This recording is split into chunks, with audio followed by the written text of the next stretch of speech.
The lord. దేవుని పరిశుద్ధ నామానికి మహిమ కలుగునుగాక. ఉదయకాల సమయంన అనుదిన మన్నా అనే కార్యక్రమాన్ని వీక్షిస్తున్న దేవుని బిడ్డలారా, మీ అందరికీ నా హృదయపూర్వకమైన వందనాలు. ఈ ఉదయకాల సమయం దేవుడు మనకి ఇచ్చిన మాటను చదువుకుందాం. 2 పేతురు 1వ అధ్యాయం 3వ వాక్యం. ఆయన దైవశక్తి జీవమునకును భక్తికిని కావలసిన వాటన్నిటినీ మనకు దయచేయుచున్నది. దేవుని బిడ్డలారా, దేవుని యొక్క దైవశక్తి మనకి జీవాన్ని, భక్తిని, మనకి ఇంకేవేవి కావాలో వాటన్నిటినీ అనుగ్రహిస్తుంది. దేవుని బిడ్డలారా, మనమందరం కూడా క్రీస్తును నమ్మిన వారము అయితే మనము దైవశక్తి కలిగిన వారము. మనము అన్ని విషయాల్లో దేవుని యందు నిరీక్షణ కలిగిన వారము.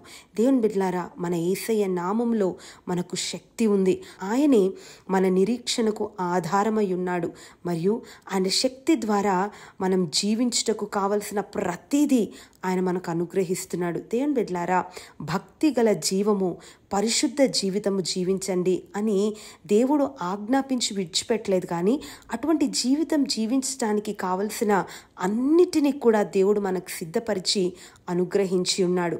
దేవుని బిడ్డలారా, మన దగ్గర ఉన్న ఆయుధాలు అవి కేవలం మన దగ్గర ఉంటే సరిపోదు, కానీ వాటిని ఎలా ఉపయోగించాలో మనకు తెలియాలి. ఉన్న శక్తిని ఎలా వాడాలో మనకు తెలియకపోతే శక్తి ఉండి కూడా దాని వలన ఏ ప్రయోజనము ఉండదు. అలాగే ఆయనను మహిమపరిచే జీవితాన్ని మనం జీవించాలి అనంటే దేవుడే మనకు సమస్తాన్ని అనుగ్రహించాడు. కానీ ఆయన అనుగ్రహించు వాటిని మనం ఉపయోగించుకొని ఫలవంతమైన జీవితం జీవించడము మన చేతిలోనే ఉంది. దేవుని బిడ్డలారా, కొన్నిసార్లు మనము పడిపోవచ్చు లేదా తొట్టిల్లిపోవచ్చు, కానీ మనము అంతం వరకు కూడా దేవుని సన్నిధిలో నిలబడాలి అనంటే దైవశక్తి మనకు సహాయం చేస్తుంది. దేవుని బిడ్డలారా, దేవుడు ఎల్లప్పుడూ కూడా మనకు సహాయం చేస్తూనే ఉంటాడు. కాబట్టి మనము విశ్వాసము ద్వారా దేవుని సన్నిధిలో నుండి శక్తిని మనం పొందుకోవాలి. దేవుని బిడ్డలారా, బైబిల్ గ్రంథంలో మనం గమనిస్తే దావీదు ఒకానొక సమయంలో గొలియాతు పైన యుద్ధం చేయవలసి వచ్చింది. నిజంగా గొలియాతు దావీదు కంటే మరి శరీర దృక్పథంతో చూస్తే నిజంగా దావీదుకు గొలియాతుకు పొంతనే లేదు. దావీదు చాలా సామాన్యమైనటువంటి వ్యక్తిగా కనబడుతున్నాడు. గొలియాతు చాలా ఎత్తు, అంతేకాదు శరీర దృఢత్వము, బలవంతుడుగా ఉన్నట్లుగా మనం గమనిస్తున్నాం. దేవుని బిడ్డలారా, ఆ బలవంతుడైనటువంటి వ్యక్తిని, నిజంగా దావీదు కంటే ఎత్తైన వ్యక్తిని, ఈ వ్యక్తిని జయించడానికి దావీదు తన సంచిలో ఉంటున్నటువంటి గులకరాళ్ళను వాడాడు. దేవుని బిడ్డలారా, మరి ఆ గులకరాళ్ళు క్రీస్తు నామములో మరి ఆ గొలియాతును చంపడానికి ఉపయోగించినప్పుడు ఒక్క రాయితోనే గొలియాతు హతమైపోయాడు. దేవుని బిడ్డలారా, మనకు కూడా దేవుడు శక్తిని అనుగ్రహించాడు.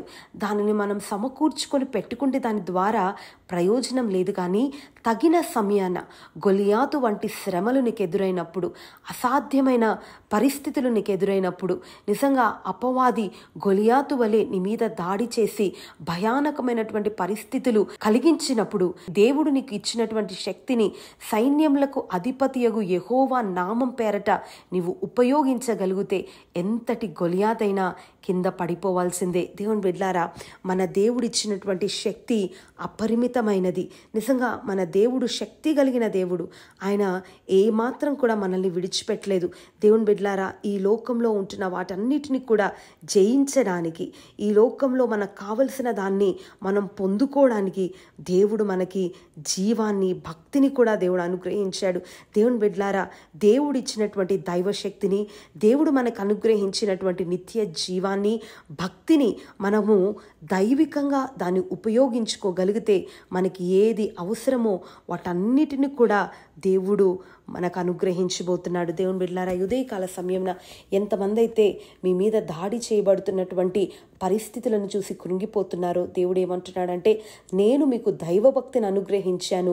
మీకుంటున్నటువంటి భక్తిని మీరు ఉపయోగించి మీకు కావలసినవన్నీ కూడా పొందుకోవాలని దేవుడు చెప్తున్నాడు. దేవుని బిడ్డలారా, ఉదయకాల సమయంలో దైవ భక్తి కలిగినటువంటి ప్రతి ఒక్కరు కూడా ఆ భక్తిని దేవుని సన్నిధిలో ఉపయోగించి దేవుడు మనకిచ్చినటువంటి శక్తి ద్వారా అపవాది గోడలను కూల్చి జయాన్ని మనం పొందుకుందాం. ప్రార్థన. ప్రేమ కలిగిన దేవా, పరిశుద్ధుడా, మీకు స్తోత్రములు. ఈ ఉదయకాల సమయం నా ప్రభా, ఆయన తండ్రి, మీరు మాకు దైవశక్తిని, జీవమును, భక్తిని అయ్యా దయచేశారని, వీటి వలన మాకు కావలసినవన్నీ కూడా మేము పొందుకోవచ్చని మీరు మాట్లాడారయ్యా. ఇదిగో నాయన ఉదయకాల సమయంన అయ్యా, ఏ పరిస్థితిలో అయ్యా మీ బిడ్డలున్న ప్రతి పరిస్థితిలో జయాన్ని సాధించడానికి, అన్ని విషయాల్లో మీ నుండి ఒక నింపుదల పొందుకోవడానికి ప్రతి ఒక్కరికి సహాయం చేయమని, ఈ వాగ్దానాన్ని ప్రతి ఒక్కొక్కరి జీవితంలో నెరవేర్చమని యేసు నామాన్ని అడిగి వేడుకుంటున్నాను తండ్రి, ఆమెన్. నిన్ను విడచిన సమయములో